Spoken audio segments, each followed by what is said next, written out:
আজ ছোট ভাইটাকে কলেজে নিয়ে যাওয়ার সময় দেখলাম হালকা হালকা বৃষ্টি পড়ছে। তো আকাশে যে পরিমাণের মেঘ দেখলাম, কিন্তু সেই পরিমাণের বৃষ্টি কিন্তু আজ হয়নি কো। মনে হচ্ছিল আকাশের মেঘ দেখে প্রচুর বৃষ্টি হবে।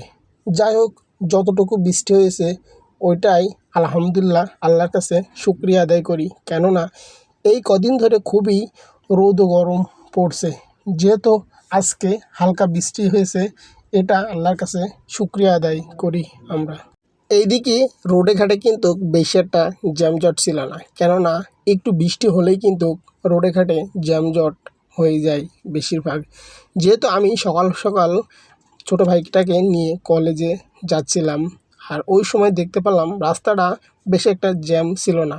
বেশিরভাগ এই রাস্তাটা একটু জ্যাম থাকে বেশি। তো আজকে সকালবেলা জ্যামের সংখ্যা খুবই কম ছিল।